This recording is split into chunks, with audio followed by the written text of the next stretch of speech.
Bank of Canada have increased the overnight rate by 1%, largest increase from 1998. What will happen to the housing market? If you already have the mortgage, what will happen to your mortgage? The problem was everybody was predicting maybe the interest rate might go by 0.5 or 0.75, but people were surprised to see 1% increase in the overnight rate. So this means now the prime will be around 4.7%. So if you have a fixed mortgage, you don't have to worry, you can sit provided you are not renewing your mortgage in the near future. So if you are on a variable mortgage, it's definitely going to impact your cash flow. Problem as for Bank of Canada is they really want to curb the inflation problem. It's not in the Canadian economy.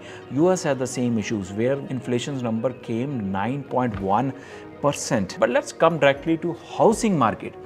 How it's going to impact it? Obviously, when the interest rates goes up, affordability decreases. So because of that, housing prices decreases because a lot of people are not able to afford it, they are not able to buy it. So now the same person who was getting qualified for 5.25 stress test, they'll go to 6.25. His qualification will decrease by around 100,000 and it's going to impact our housing market.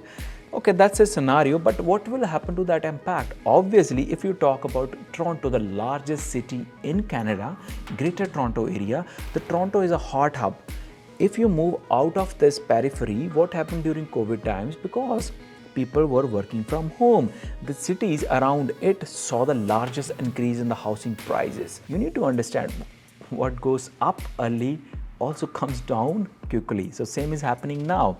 As per the latest stats, if you're in the GTA, but as you move out of the suburbs, the prices are declining sharply. And the prediction is in the future, when the meeting will happen in September, because inflation is high, it's not within a couple of months, it's going to come down to the 2% anticipated rate by Bank of Canada.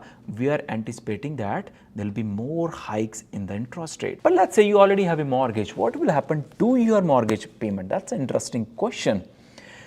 So if you are fixed, you are out of question here. We are not discussing that. Let's say you are on a variable mortgage. So in a variable mortgage, so we have a two type of components. One is adjustable and another one is a fixed. So what will happen in the adjustable? As the interest rates goes up, your payments will also start going up in a variable.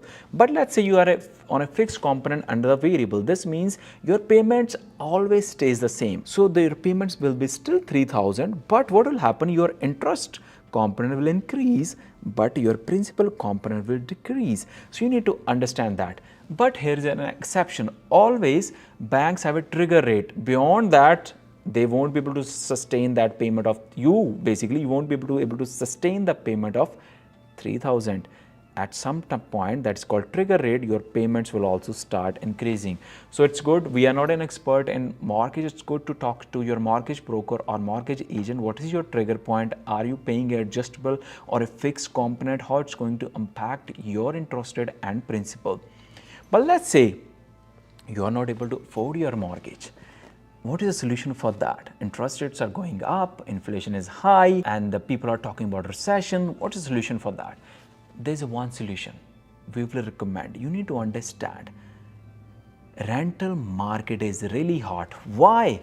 Because of immigration, people are not buying. Those people who are not buying, they're spending their money renting. So there's a stiff competition, production of homes are less, demand supply issues, builders are lagging behind, labor shortage, all those things. So this means end result is rental market is really hot, and this is an opportunity for you.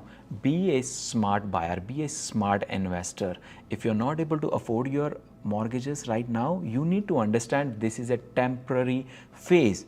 Definitely the market is going up and down because of inflation issues. Everybody is working to control it, but the long run is the prices will start going up again, and because the mortgage rates will start falling and it will stabilize at one point. So you need to understand the best strategy for you is rent the property out. In case you don't have multiple units, try to have room rentals. A lot of people are preferring that. There are like professionals here which love to rent. A lot of people coming out, a lot of immigrants are still coming. Professional immigrants actually I would say coming, so they need what? A place to live. So that's an opportunity. You need to balance out how you're balancing, creating a balance for your funds. It's good Be a smart person, keep an eye on that. Let's rent it out. It's a strategy called house hacking. Till the next video, don't forget to subscribe to our channel and share the video with your friends and family.